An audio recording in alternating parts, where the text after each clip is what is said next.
Dr. Jenna Paley, and this is Dr. Heather Maliak, and we are audiologists from Project Decibel, which is a hearing wellness initiative for the music industry. Looking at who we're talking to today and being in the music industry, I think that the goal for everybody should be to not only protect your hearing, but to protect your careers. A lot of musicians will go to an audiologist as a means to an end.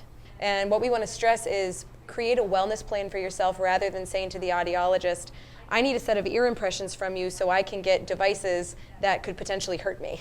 So chances are you're going to see your audiologist for in-ear monitors. And maybe you've been wearing something generic fit, like a Shure or an Etymotic or a Sennheiser.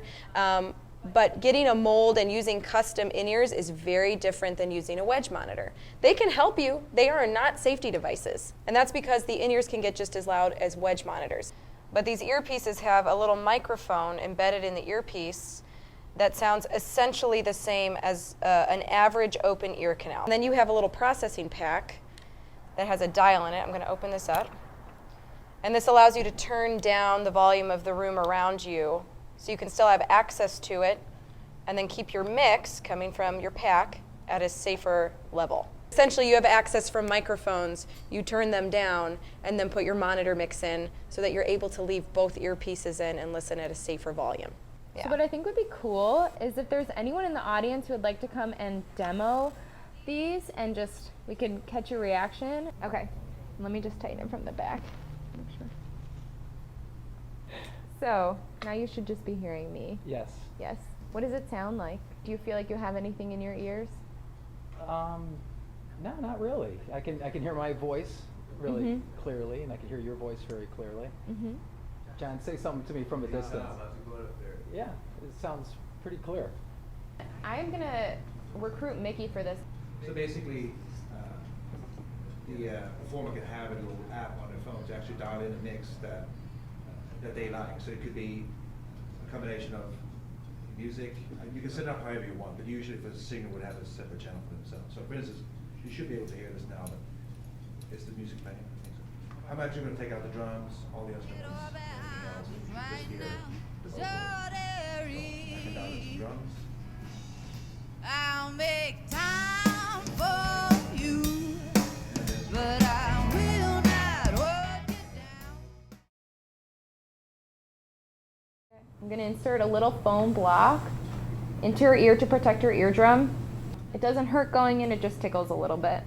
If the block isn't placed right, the impression material could, get around it. And that one looks good.